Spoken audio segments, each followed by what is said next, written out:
Hey, what is up, everybody? I am here to give you day 11 of my Halloween movie review series, and this is going to be a quick one because this movie was only, you can't really call it a movie, it's more of like one of those short movies, because this is only about, actually I have the exact time, right here.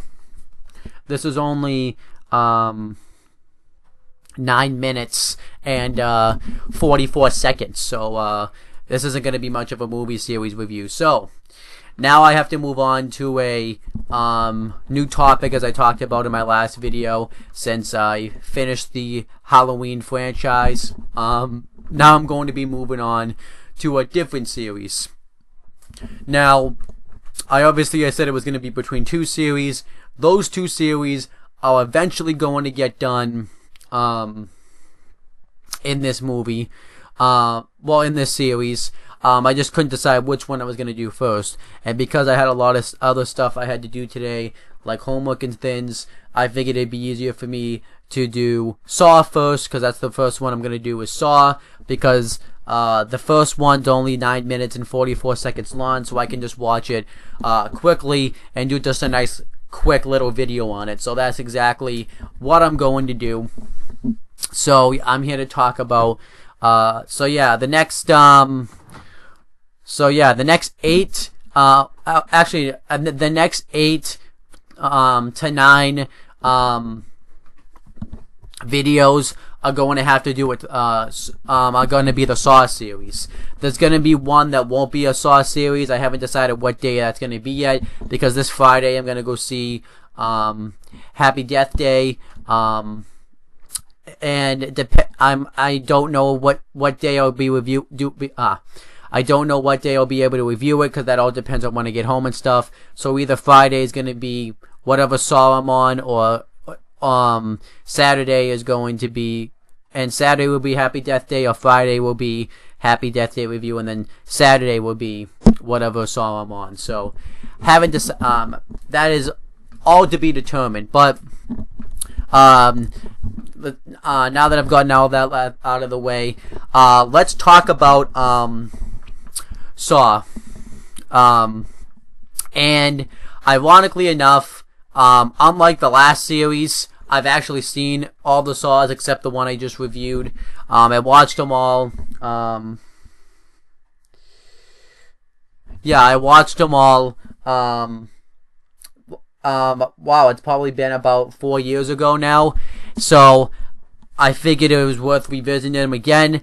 Also, another reason I'm also rewatching the Saw series is one of the Halloween movie review series I'm going to be doing is going to be the new Saw movie that's coming out on October 27th, 2017, and I figured that if I'm gonna go see that movie, I figured it would make sense for me to review all the Saws, since it's been 4 years since I've seen them, because I watched all of the Saws back in 2013. I remember I really enjoyed the series. I thought each movie got better and better as I watched it.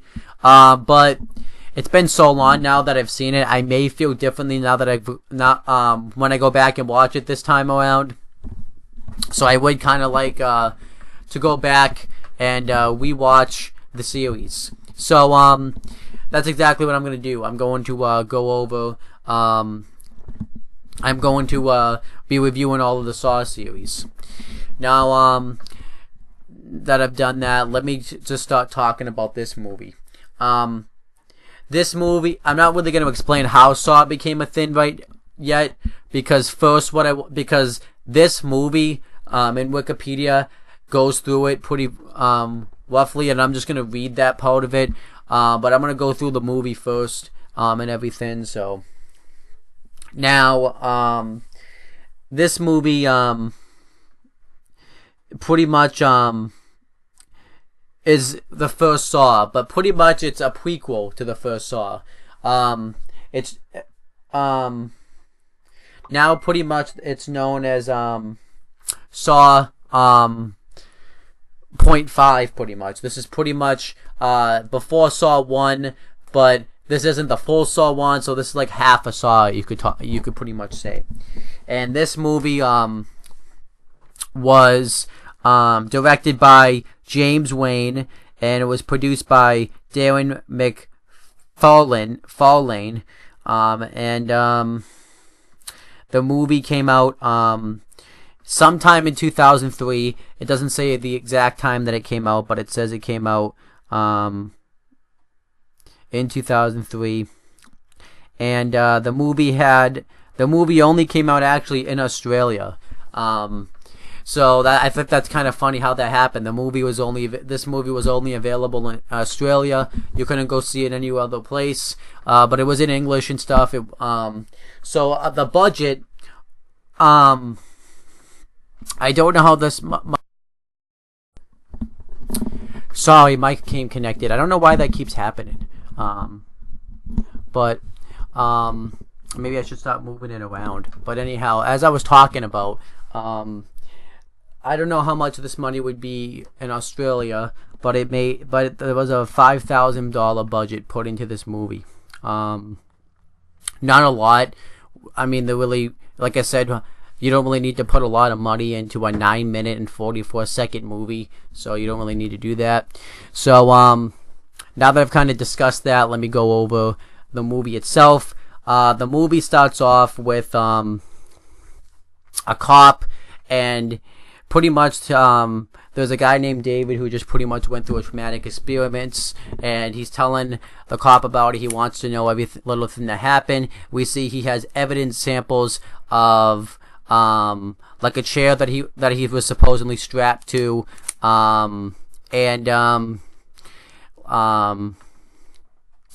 like a cutter that he had to use, like I would say like a box cutter that's covered in blood, and you can see that he's been roughed up because his mouth is in bad shape and his hands are in bad shape. So David gets asked like what happened to him, and David says that the evidence that they have doesn't explain it enough, and the cop wants him to go through exactly what happened. So David, pretty much says that, that he was kidnapped from the hospital. He says that he's a janitor at the hospital, and he went, and pretty much what happens is you actually see the scene happen. Pretty much he doesn't care about life, so he gets somebody kidnaps him. It looks like they hit him over the head with a pipe or something, and then he gets kidnapped, and when he wakes up he sees that he's strapped to a chair, and he has a contraption on his mouth that and it didn't say what exactly the name of this contraption was, but it's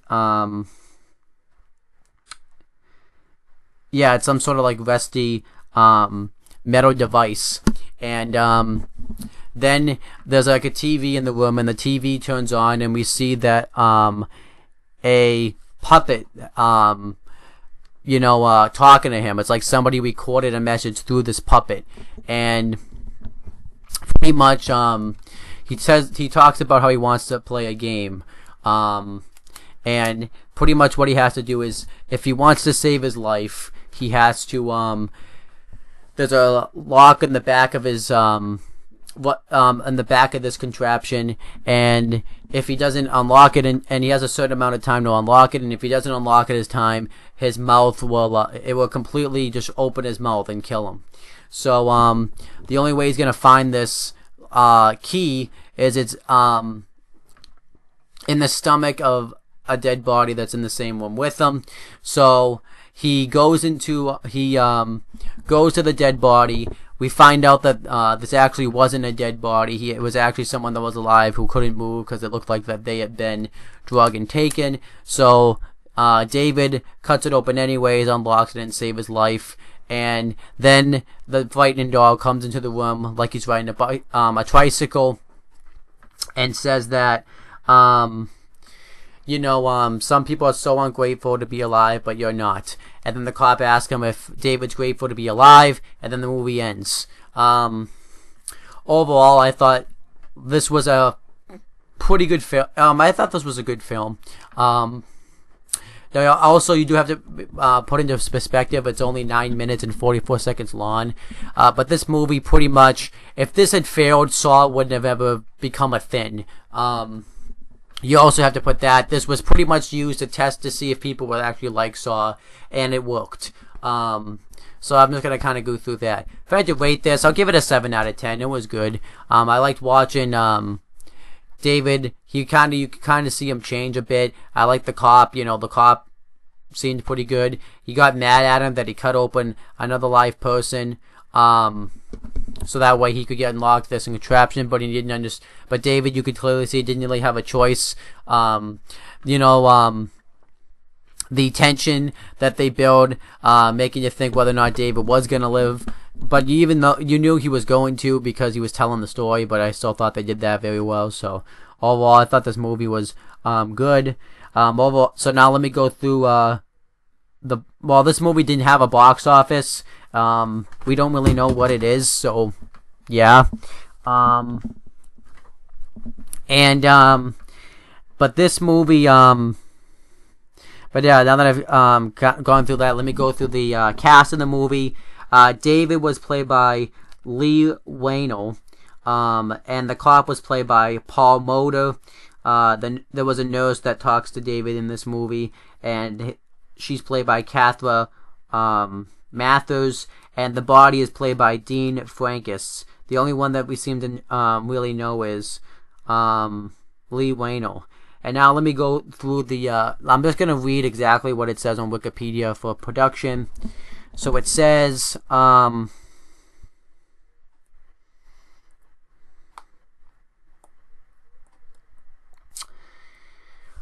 to 2003, colleagues James Wayne and Lee Wayno had begun writing a script based for a horror film, citing inspiration from their dreams and fears. Upon completing the script, Lee and James had wanted to select an excerpt from their script, later known to be as Saw, and film it to pitch their film to studios. With the help of Charlie Closer, who had composed the score of the film, and a few stand-in characters, Lee and James shot the film with relatively no budget. Lee had decided to star in the film as well. He obviously, like I've talked about, he's David in this movie. During filming, it was said that the trap used on Wayno was revealed to be fully functional and very rusted, making it very dangerous. The version of the trap used in the full film, which I'll get to that, was made safer and had artificial rust. Wayne later revealed that the film was shot in just over 8 days. Upon completing the film, the pair traveled to Lionsgate Studios to screen the film. Lionsgate immediately accepted the deal and got approved for a U.S. $1.2 million budget to make their script into a full-featured film. Instead of being paid in advance, Wayne and Wayno agreed to take a percentage of the profits from the film's release, which turned out to be much more than initially expected. This allowed for the creation of Saw, a film that was intended to be a direct-to-DVD release that was later released into theaters worldwide and received a positive reaction at the Sundance Film Festival in January 2004. The film retained the scene from the short, which was reshot with different actors. Lee Wayno also returned to star in the full-length film and in Saw 3. Also, the release of the full-length Saw, the film was met with overwhelming success in the box office, both domestically and internationally. The film ended up grossing $55 million in the United States, so in America, and $44 million U.S. This would be U.S. numbers in other countries, totaling over U.S. numbers wise $103 million worldwide. This was over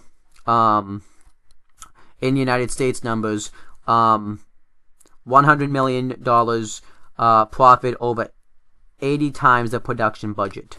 This greenlit the sequel Saw 2, and later the rest of the Saw franchise based on the yearly success of the previous installment.